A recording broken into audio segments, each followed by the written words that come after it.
Bonjour tout le monde, c'est Thibaut du site corrigetonimpôt.fr. Aujourd'hui, on continue nos tutoriels sur la déclaration 2024 avec l'apparition d'une case que je vais vous montrer tout de suite, qui est vraiment spécifique à cette année et qui est réservée aux loueurs meublés non professionnels et plus précisément ceux qui sont ce qu'on appelle au régime micro, c'est-à-dire pas les loueurs meublés qui ont un comptable et qui déduisent toutes les charges et l'amortissement, les loueurs meublés qui remplissent leur loyer brut et qui attendent un abattement du fisc. Et cette année, on a une chose assez exceptionnelle.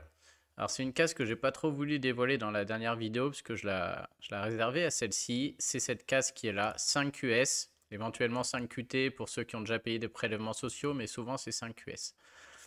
Avec cette année, une case un peu conditionnée, mais qui donne un abattement incroyable de 92%. Ça veut dire que si j'ai perçu 10 000 euros de loyer l'an dernier sur mon meublé et que j'ai le droit à cette case 5QS, en mettant mon loyer ici, je vais avoir un abattement de 92%. Moi, j'ai jamais vu ça, hein, c'est énorme. Et donc, ça veut dire que si je mets 10 000 euros de loyer, je ne suis pas imposé sur 10 000, je suis imposé sur 10 000 moins 92%. Donc, je suis imposé sur une base de 800 euros seulement. Et sur ces 800 euros, je vais payer ma tranche d'impôt. C'est 0, 11, 30, 41 ou 45% selon votre situation et vos autres revenus. Et les prélèvements sociaux. Et on peut le vérifier tout de suite, hein. Alors ouais, bon, il va falloir mettre l'adresse et tout, mais bon, ça fonctionne ainsi. Alors la question c'est pourquoi, qu'est-ce qui fait qu'on a un abattement aussi énorme? Alors je vous fais un topo assez rapide, je vous invite à aller voir les vidéos précédentes ou sur le site, on a fait plein de formations sur le sujet. Ce qui s'est passé, c'est la chose suivante. Jusqu'à présent, les gens qui faisaient de la location de chambres d'hôtes ou du meublé de tourisme classé et qui étaient au régime microbique, ils avaient un abattement très conséquent de 71%. C'était déjà énorme, hein, c'est un des plus gros abattements qu'on a au niveau fiscal sur un régime micro en France. Donc on avait un abattement de 71%. Comme vous le savez peut-être si vous suivez mon site ou la chaîne, en fin d'année, avec le vote de la loi de finances, le gouvernement a voulu mettre fin au régime avantageux du meublé et a mis en place tout un tas de nouvelles réformes.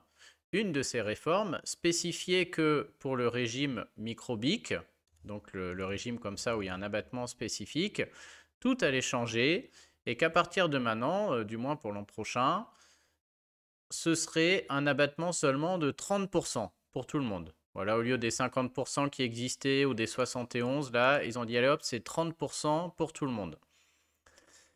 Et certes, ils se sont dit, bon, quand même, le meublé de tourisme classé dans certaines zones où il n'y a pas de problème de, voilà, on va dire, c'est des zones où le Airbnb ou le meublé ne pose pas de problème. Ils se sont dit, bon, quand même, ces zones-là, on pourrait leur laisser un abattement quand même un peu avantageux.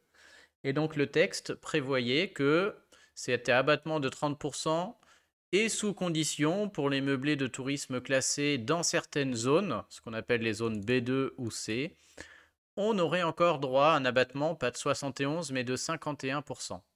Et là, il faut faire attention, c'est là où c'est assez marrant, c'est que le texte ne disait pas que dans ces zones B2 ou C, ce serait 51%, le texte disait que dans ces zones, ce serait 21% de plus que le nouvel abattement. Donc le nouvel abattement étant de 30%, 21% de plus, ça faisait 51%. Donc voilà quelle était grosso modo la nouvelle loi. Il se trouve que ce texte a été voté en fait par erreur, et comme il a été voté même par erreur, il devait s'appliquer tout de suite pour la déclaration 2024 des revenus 2023. Ça s'applique voilà, dès l'année suivante. En tout début d'année, on a eu voilà, tout un tas de discussions, tout un schmilblick, et finalement ils ont publié suite à cette erreur en urgence dans le bulletin officiel des finances publiques un texte qui dit que exceptionnellement, en attendant un revote en fin d'année 2024, pour la déclaration particulière la 2024 sur les revenus 2023, on aurait le droit soit d'appliquer le nouveau régime, soit d'appliquer l'ancien régime. Voilà, que les deux cohabitent. Et du coup, de ce schmilblick est née la chose suivante, c'est que si on applique l'ancien régime, c'est 71%, mais si on le mixte avec le nouveau texte qui permet dans certaines zones spécifiques d'avoir, non pas 51 comme je l'ai dit, mais 21% supplémentaires par rapport à ce que dit le texte, Et ben en mixant les deux, on se retrouve avec 71 plus 21, avec certains biens qui ont droit à cet abattement de 92% exceptionnellement cette année, et donc il faut en profiter. Alors qui est concerné si on suit le texte? C'est uniquement les locations de meublés de tourisme classées. Je vous mets le texte en commentaire. Il faut que votre bien immobilier soit situé dans une zone B2 ou C. Donc là, je ne vais pas vous faire toutes les communes de France, mais on va dire que c'est ce qu'on appelle des zones non tendues. Je vous mets un lien dans lequel vous pouvez rentrer votre code postal et ça vous dira dans quelle zone vous êtes. Je vais aussi mettre ça en commentaire. Et il y a une troisième condition, il faut que votre chiffre d'affaires soit inférieur à 15 000 euros. Alors là, je suis un peu partagé parce qu'ils ont mis ça dans le simulateur, mais si on suit le texte à la lettre, il faut normalement que ce soit le chiffre d'affaires, non pas 2023, mais 2022, qui soit inférieur à 15 000 euros. Je suis étonné qu'il ne l'ait pas précisé ici, en tout cas. Donc bon voilà, ils l'ont mis comme ça brut, mais moi si je vais me prononcer, je dirais bien que c'est le chiffre d'affaires 2022 qui doit être inférieur à 15 000.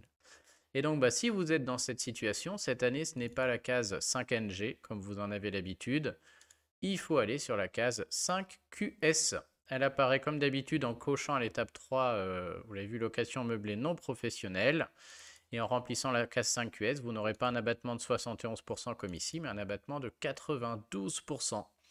Donc profitez-en, n'hésitez pas à faire tourner l'information autour de vous. Ça ne marchera pas deux fois, c'est clair, mais pour cette année, il ne faut pas s'en priver. Et donc après l'abattement de 92%, je vous rappelle que vous payez vos prélèvements sociaux, 17,2% sur ce qui reste, et votre tranche d'impôt selon votre situation familiale et vos autres revenus. Souvent, c'est 11 ou 30%. Voilà, j'espère que cette vidéo vous aura aidé. Si vous avez un meublé, je vous invite à rejoindre la formation location meublée qu'on aura le 23 mai avec 2 juristes professionnels. Et si cette date est passée, vous pouvez regarder le replay. On discutera notamment de la réforme pour cette année, mais surtout des choses à venir l'an prochain, puisque là, c'est vraiment un cas très très exceptionnel. Je vous souhaite une bonne journée, je vous dis à très bientôt. Salut tout le monde.